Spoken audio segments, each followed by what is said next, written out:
Alun Jones, this is Biba Dow. We are the directors of Dow Jones Architects, and today we have the immense pleasure of talking with Annette Gigon and Mike Guyer of Gigon Guyer, and we're going to be talking about their Kirchner Museum in Davos. This year is the 30th anniversary of the Architecture Foundation, and as part of their celebration, they asked us to present a building that has had an influence on us and our practice. So it was very interesting to reflect on this last 30 years. We set up our practice 20 years ago, and as the conversations we had together about what building we would like to talk about developed, it became clear to us that the work of Gigon Guyer had played a significant role in how we think about what we do. So we thought it would be very interesting to have a conversation with them about their work. Gigon Guyer's approach has always inspired and excited us. Their buildings have a power and a clarity that is underpinned by what strikes us as a very clear conceptual idea about making. So we thought it would be interesting to have a conversation with them about their work and the ideas behind it. We could easily have picked any number of their projects, but we thought it would be interesting to go back to the very beginning of their practice and go back to the Kirchner Museum in Davos, a building that they completed in 1992.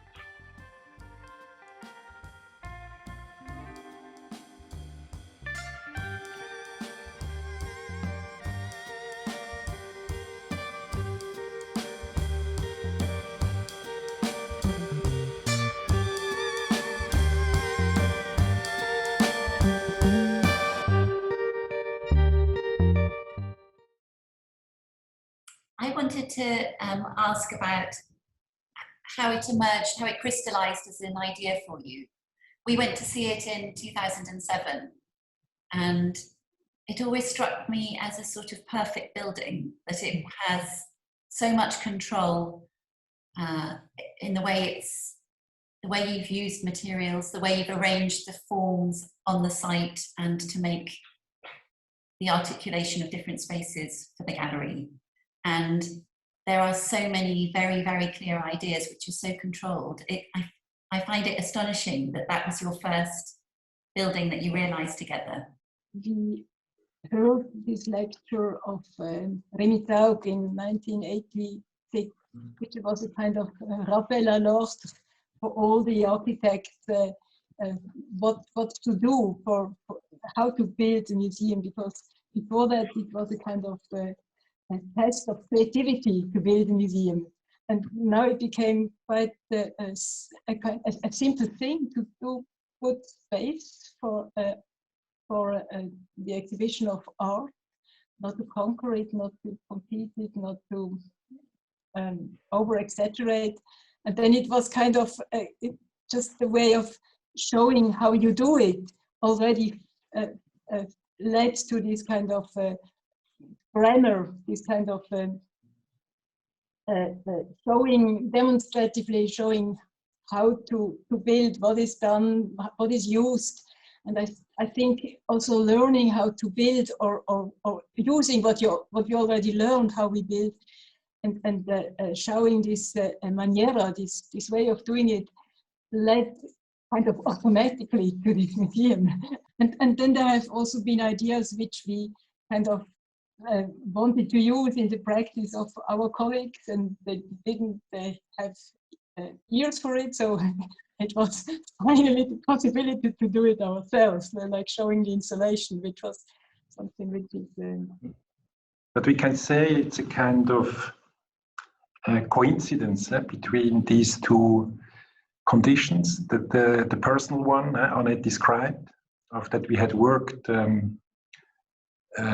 during about 3 years in other offices, collecting ideas and being really hungry for doing our own designs.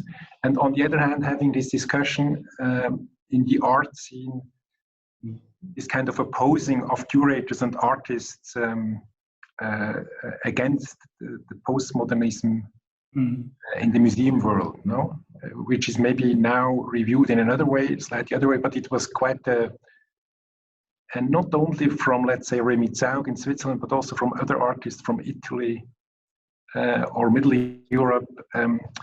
And we got this somehow, we were in the middle of it, you know, it was a kind of, it was in the magazines.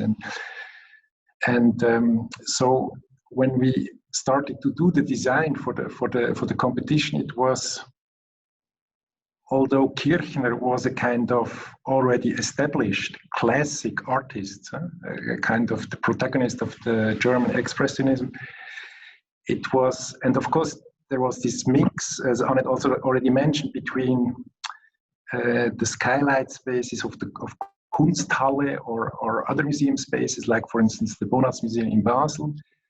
There was still all the time the question, much more in general, what could be this ideal museum space? And because it was so free in the, let's say, demand of the program, it could turn out into a kind of model case.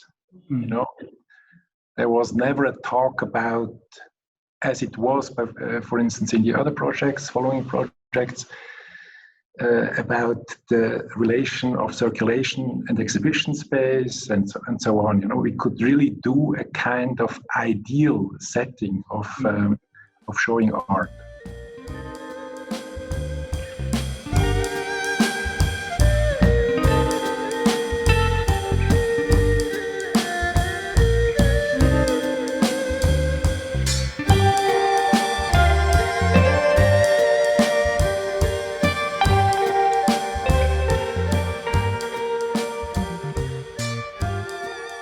As a matter of fact, this building is now also already almost 30 years old, like the architectural foundation.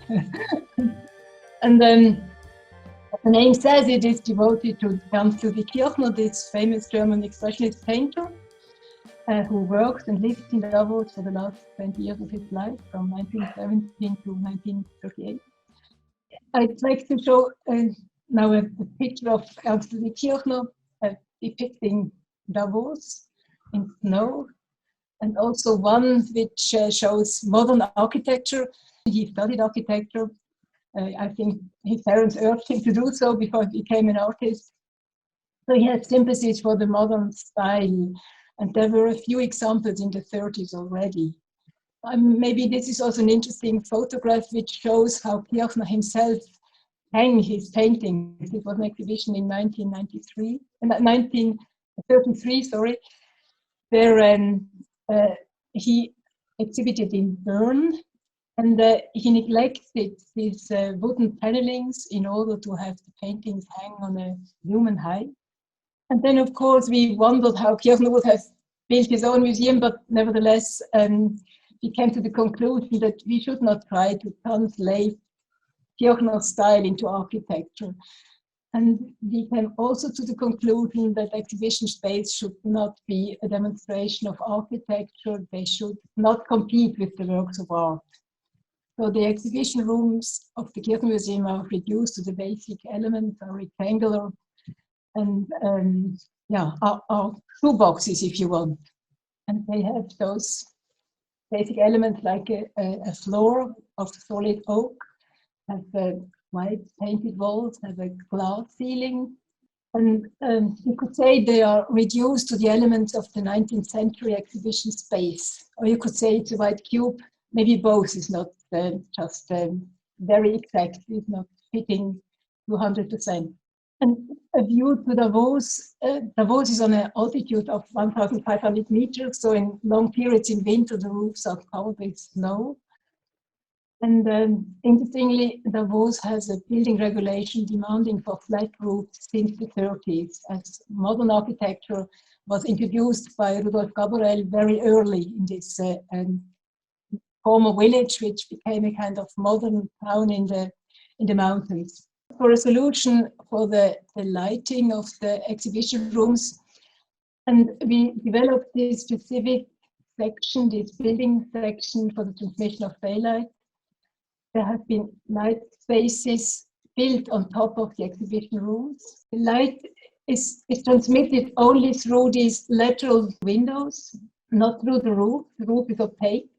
So there can be layers of snow on top of the roof and also in this intermediate space, and the light transmission is not affected. So this is this skylight, this light space above the exhibition rooms. And you could say it functions like a cloud which transmits diffused sunlight. And as a consequence of this skylight, the light in the exhibition rooms is shadowless and even. Compare it to the light of an overcast day. And these 4 exhibition rooms, these shoeboxes, they form in the intermediate space this hall, which serves as a lobby and also as a distribution hall. And here the making of the building becomes visible because the load-bearing structure remains visible, the concrete. And going from one exhibition space to the other, you always pass through this hall. And then you can also have a look through the windows again, and you see the street, surrounding park. You see the landscape. You see all the subjects Kirchner painted during his stay, during his life in Davos. And then seen from the outside, this kind of museum material, glass, encases the whole volume, and it kind of emphasizes an overall crystal-like shape of the building. And there are different kinds of glazing which have the different functions. The etched glass we talked about already, to diffuse the daylight above the exhibition rooms, or the clear glass, the transparent glass, which allows visitors this view. And then a further function of the glass, there is textured and etched glass which covers the solid concrete walls of the exhibition rooms. But nevertheless, it provides a glimpse of the constructions inside, of its warming insulation sheets behind the glass, or it hides them depending on the angle of view. Insulation became more and more an issue in building. And then finally, the 5th use of glass, this is the view up to the roof, because it's a small building and it's seen from the nearby hotel already from the entrance. And this roof is weighted down by pieces of broken or recycled glass instead of the usual gravel. It is waste glass, craft glass, and it can be seen as the last state of the material glass, only held by gravity.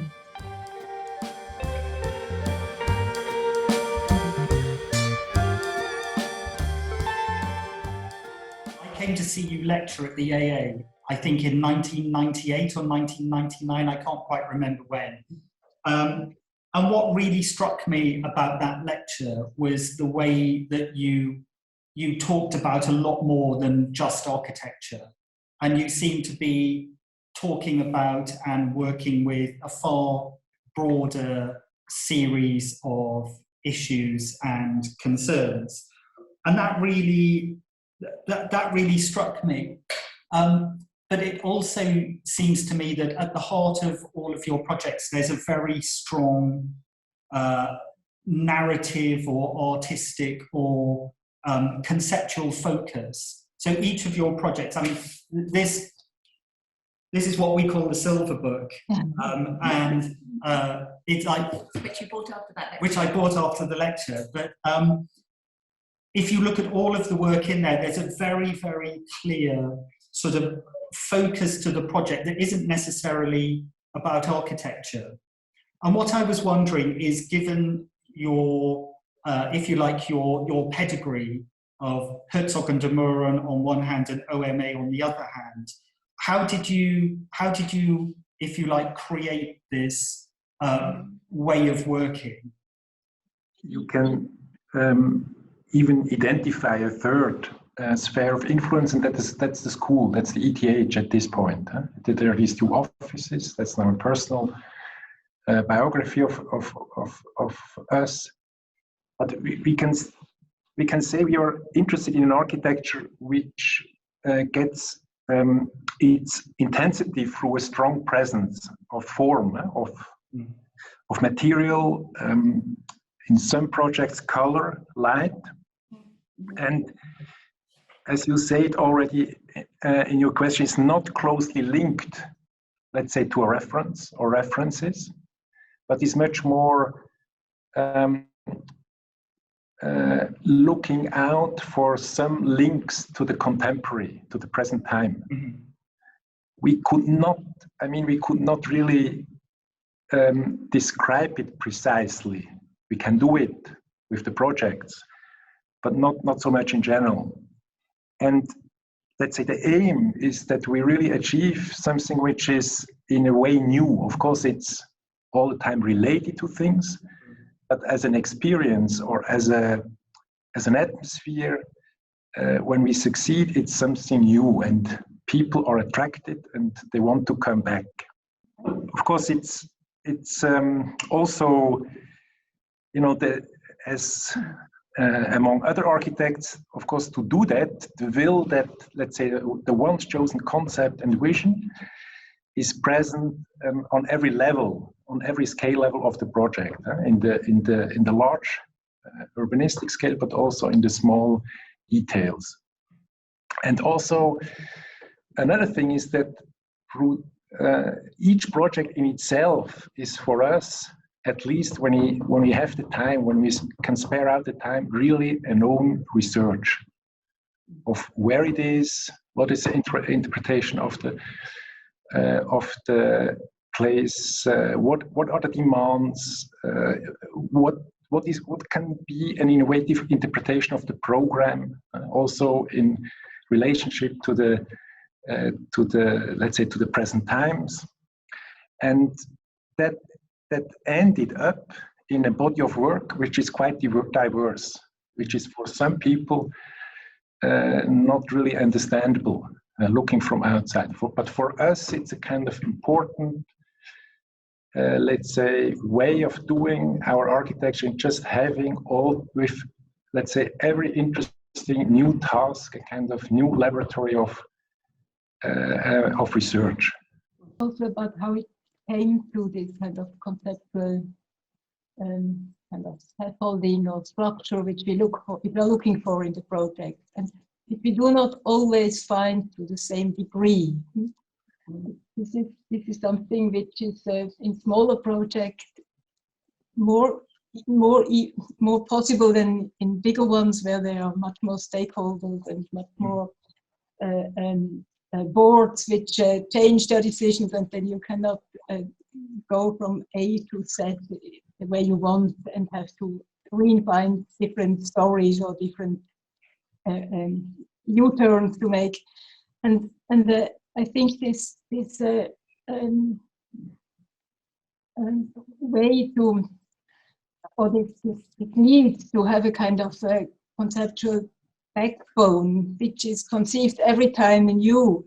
We try to, but it's also we have reputations, and we have also twins and families of work which are not every time the same, every time new. And I think it comes from maybe, of course, the urge to legitimize what you do, or to talk about what you do, to find a kind of a truth or a beauty, or also something which makes you which brings you further, because as also Mike said already, in a way, I try to say it differently, it's a kind of, it's a kind of doing architecture was a kind of different kinds of expeditions to encounter the world, or to find out things which were interesting, and then to show it and to talk about it. And also to show that even ugly things might be beautiful if you treat them in a different way, or if you use them in a different way, or if you look at them, if you have the time to look at it long enough. So I think this kind of taking to grasp, to understand your surroundings was something which was which gave energy to our work, which was a kind of nucleus to, and then also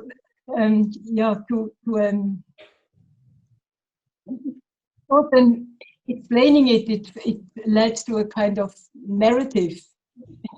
Yeah, but it's rather it's rather the concept which had to be explained. Yeah, and which then gave a kind of a small story, or yeah. My experience of walking around the gallery spaces is always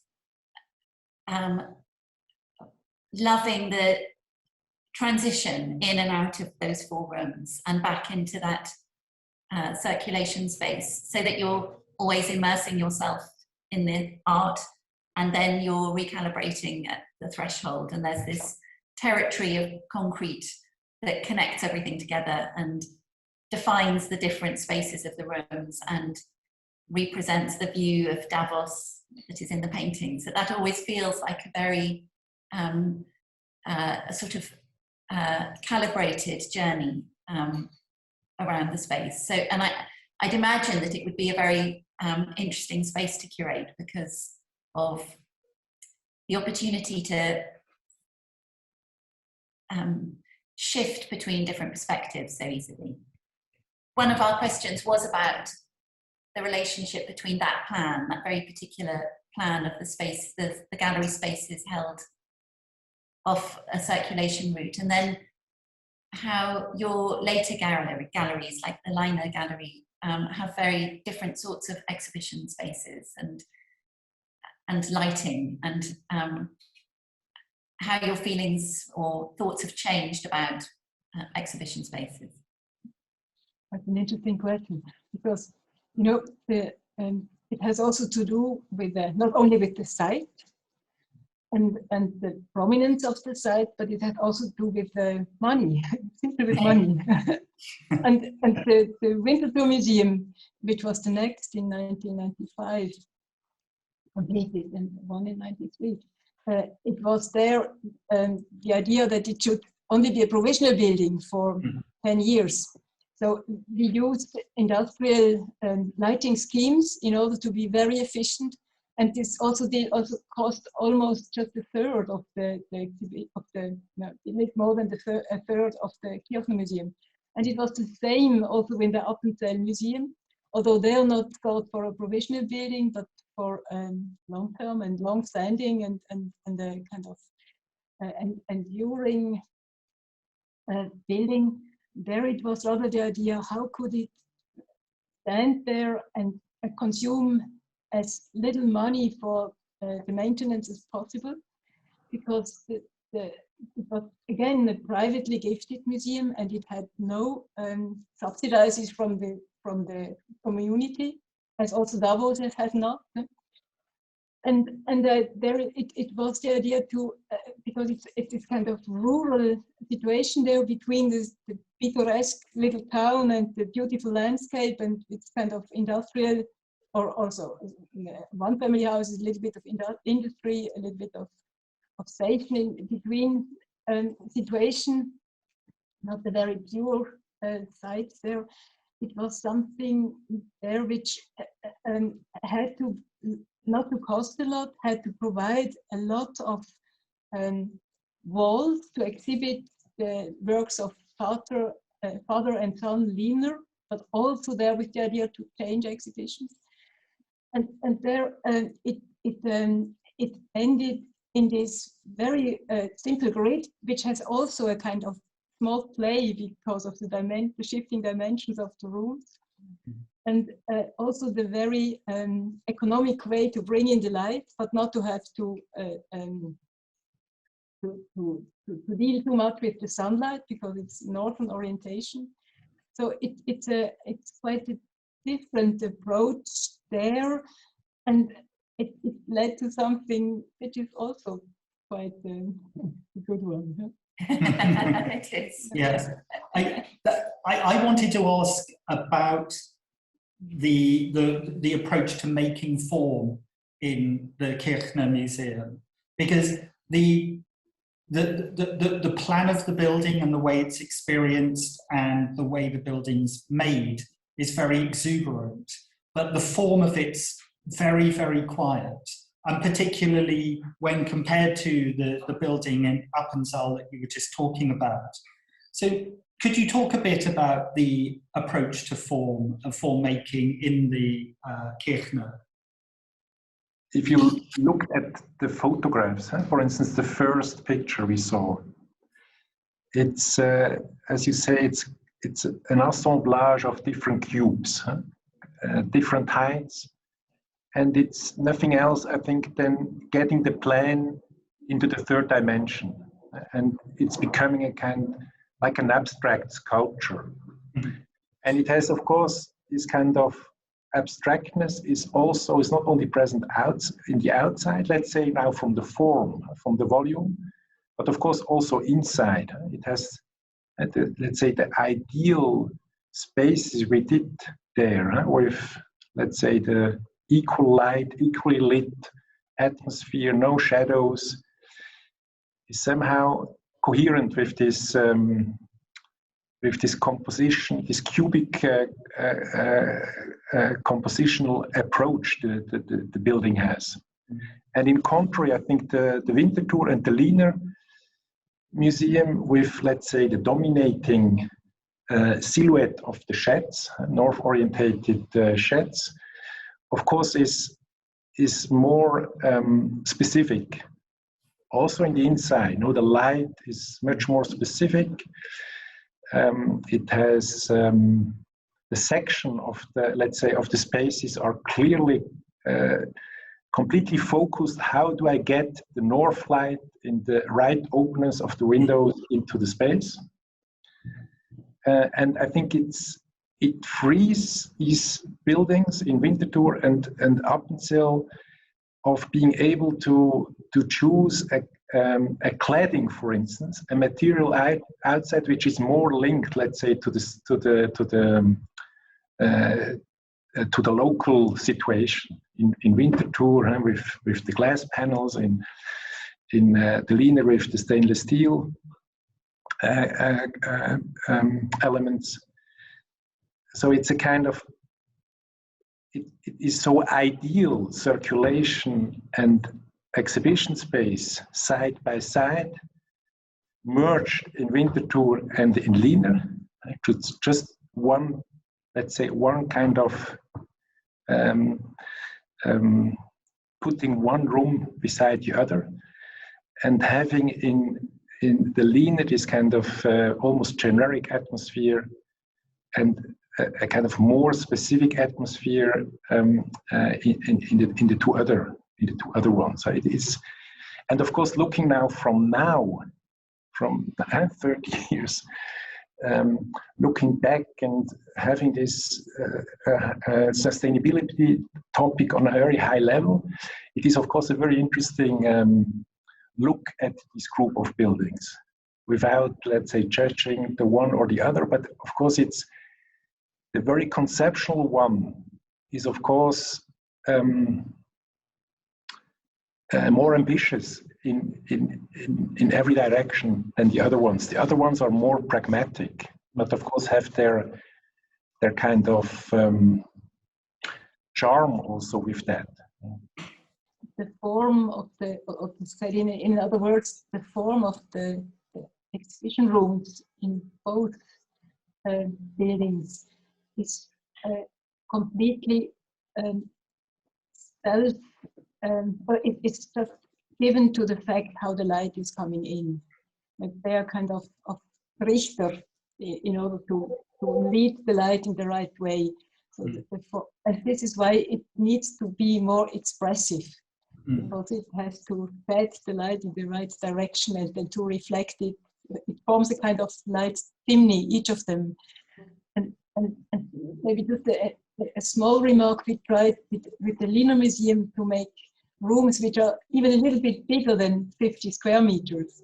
And then it didn't work anymore. Then it became too much, this form became too much visible, because now it just happens everything above your eyebrows, which is expressive. But if you look at the walls in the smaller rooms, you're just looking at the paintings at the walls, and you do not see, except you look up, but you do not see in your circuit too much of this expression above your heads. So this is, and in the Kirchner Museum, there are other ways to bring in the light, which is with different layers and material treatment of glass, and also with louvers to adjust the light, which is more expensive and yeah, also needs a bit more maintenance. One thing we've also really always admired about your work is collaborations with artists, and how that has made such interesting sort of results, often in materials. I'm thinking of the railway, the signal box in Zurich with the iron oxide pigment in the concrete, or the colorscape at the sports centre in Davos. And we've always enjoyed sort of making as wide an artistic connection as possible in order to kind of broaden the conversation about architecture and to have other kind of tensions within it. And could you talk to us a bit about that? We started to work with artists quite early. Huh? I mean, we have won the competition for the sports center, I think, when the Kirchner Museum was just finished. It was, and you know, with this, but also with other projects, we just sometimes we came to a kind of a limitation of how we can solve aesthetically issues. For instance, you know, the sports center. Once having chosen this concept of having the variety of colors relating to the world of the sports and the different functions, and having an appearance, you know, in the night, coming from the enlightened rooms to the outside, but also having a kind of differentiation from one part of the building to the other. We just had the need to contact somebody who can help us, or at least that we can talk about it, have and enrich our, let's say, our possibilities. And it really worked like that. Of course, there are all the times one has to find each other's intentions, and it's important that the respect between architecture and art as independent areas is kept. But for us, it was just an interesting widening of the fields of how we can solve things, and it could be on a very on the level of materials, like in the signal box with these different pigments.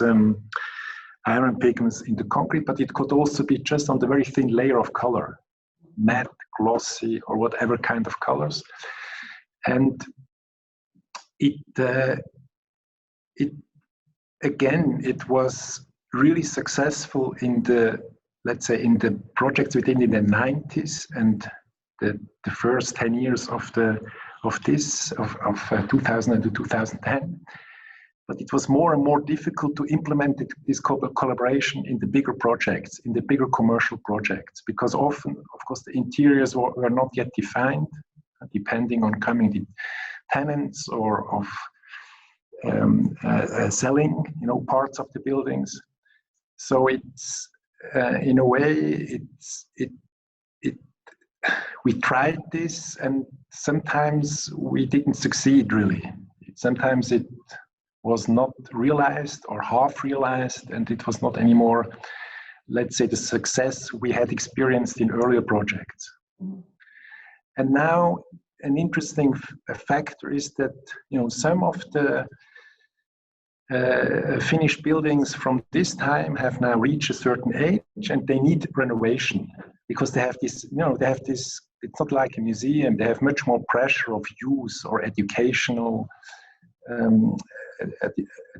development, And now we restarted again, more intense collaborations with the same artists, but just 10 years later, let's say 15, 20 years later. And it's again very interesting, you know, because time has passed, focus has shifted, these interests has shifted. There is these, let's say, old works we have to somehow give new breath, a kind of new life in it.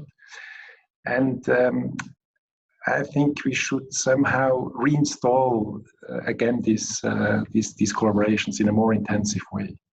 Those projects which have been in collaboration with artists, and they sometimes also had as a fund or the base kind of primary interest which we brought in the aging of materials, like for instance in the Römerholz exhibition, building renovation, where we put copper into the concrete in order to age or to also color itself, which was not done together with an artist. But then just a little bit later, this idea of the signal box to have this kind of pigmentation with the iron oxides, which is a common dye to dye concrete, which led into the question, could it be dark brown, should it be black, should it be yellow, should it be red or orange, all different variations of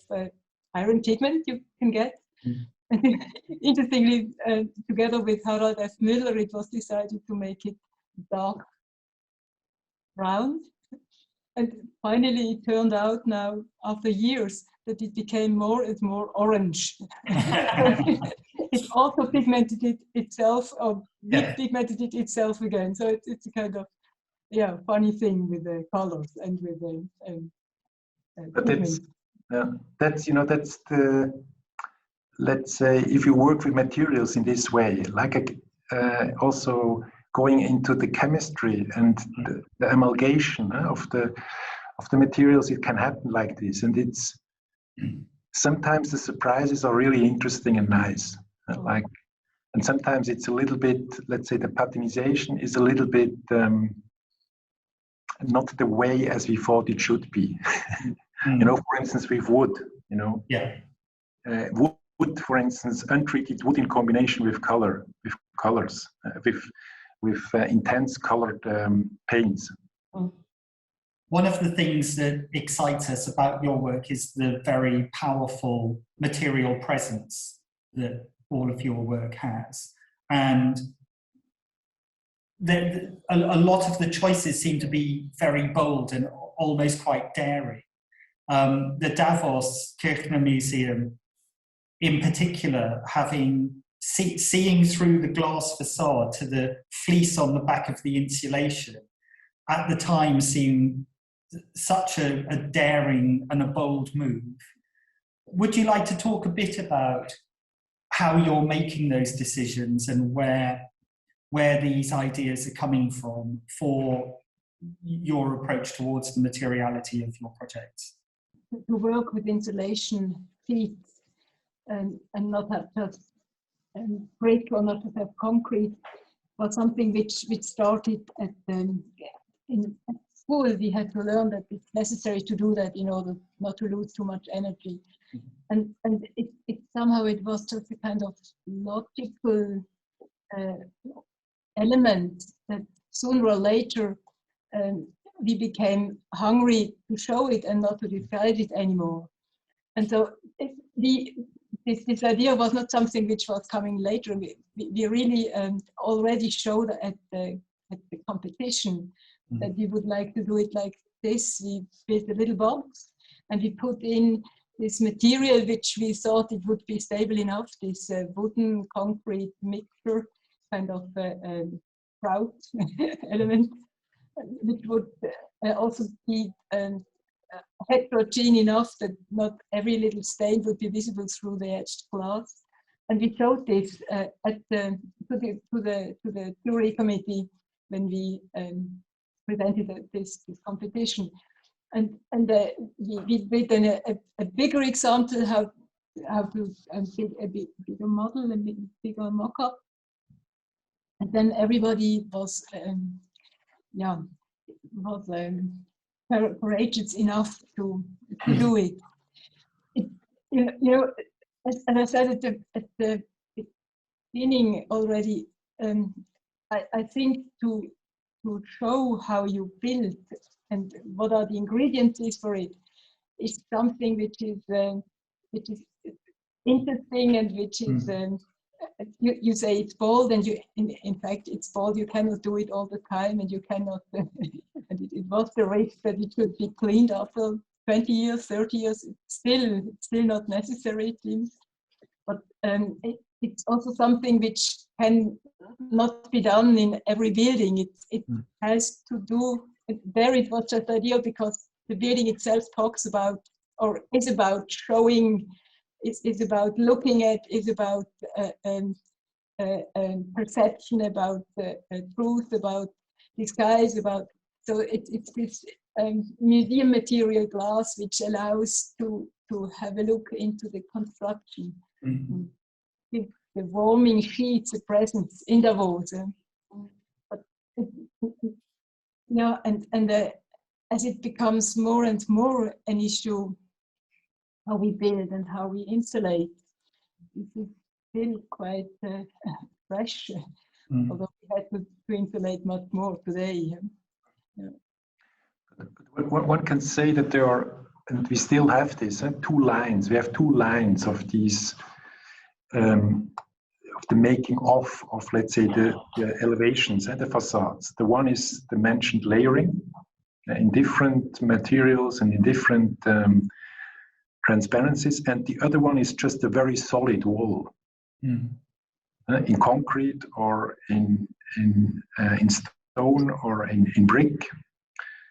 And of course, then the isolation is in the middle somewhere. And it's now interesting again now with the high, let's say, the high setting of the sustainability. How do we go on? Because I think the layering is still working. Just the layers are becoming thicker and thicker, especially in terms of isolation, but also in the very specific high-tech solutions of, let's say, windows, double windows, triple windows, window boxes in a way. And on the other hand, we are, for instance, we are now on a building. We are now designing a building which will be realized next year with an 85 centimeter thick walls in brick, isolated brick, very light brick, huge brick stones, sometimes concrete in it, which this building has no heating system and no ventilation system. It just is as it is. Mm-hmm. And on the other hand, we are busy with buildings on this layering concept line, having photovoltaic elements on the elevation, having, let's say, vertical greenery. It's still the same, but somehow shifted in the intentions and let's say the consequences to architecture on one side, but also to the environment on the other side. I'm interested in your use of the word legibility, because I think, or layering, because I think what's so striking about your work is that layering of materials is so present in how one experiences them, and that there is a kind of legibility to how they're constructed, which is something that you're always encountering. And yes, the glass facade that reveals the insulation, but also things like the unfolded metal handrail of the stairs, for instance, which is a very spare detail. It's very it's very pulled apart to its sort of absolute form somehow. That there is very little wastage. Everything means something, and I think that's it's a very rich experience to be so conscious of these things which have presence because of their legibility. So maybe to wrap up, how do you see, or how do you think about the Kirchner now within the oeuvre complète of Gigon Guyer? I think we should utter or confess what is our favorite. Yeah, look, it's still among the very best of those we did in the meantime. And as we are really kind of approaching, or we try to approach, to expand our knowledge and our curiosity on different edges of the world of material, of sites where we try to react differently. There are always kind of new creations, and always, very often, also families, as I said. And so it's quite difficult. Whenever I'm invited to a lecture, I'm having much more and more a hard time which ones come with me and which I have to leave at home. So it's stupid, but I kind of, yeah. And I think Mike is having the same problem when he does a lecture, or then he packs all in it, and it reflects that this kind of massive or layering or different approaches towards construction, towards the way things are done, towards the way people do architecture or to build, is already kind of being there, very present and visible, and we try to we try to expand this knowledge, these different approaches, and we really neglect, and this is something stupid to do, we neglect this office style, huh? Which is so comfortable, and then you are recognized in competitions, or you stand for it, and you have this position, and you can almost not fix where we are and what we are doing. And some might even say we are opportunistic, which is well, you can say whatever you want, but trying to do a new creation and a new approach with the different buildings is is something which is courageous, and in an office strategy a not very intelligent thing. You asked about the meaning of the Kirchner now, in our situation now, 30 years after. For me, the Kirchner is still, let's say, an ongoing challenge. Yeah. Let's say, as a standard, we have to admit sometimes we can achieve it, but it's, we had then, after 15, 20 years, we had bigger projects which are much more complex, so the achievement is even more difficult. And it always shows me this kind of lucky crossing the Kirchner had of different, let's say, cultural questions, at this time, contemporary questions, let's say now in the art world, and on the other side, the situation we were in. And of course, the 90s, in this search of making off, because we learned there to build, we learned there to manage building sites, to compose materials, to search, to go into research of materials, and has, of course, shifted in the 0 years, and also now from 10 to 20, 2010 to 20, because there were, other, let's say, there were other demands, other challenges. And I think we didn't talk about it now, is another quite interesting influence, we can't judge it yet, I think, really, is that we are teaching since 10 years, since 2012, almost 10 years. And I think also this has a direct impact to our designs now, in the way that we, of course, somehow distanced ourselves a little bit from, let's say, the collaboration with artists. We searched into the core themes of architecture, tectonics, concepts, bearing concepts, statics, Tragwerke of buildings, bearing concepts, and now also, let's say, the social sustainability, that's now really at our school, at our department, the questions of gender and, let's say, how big developments, because Switzerland is growing, the cities are still growing, so how do we challenge this within the next 40 years with this increase of people?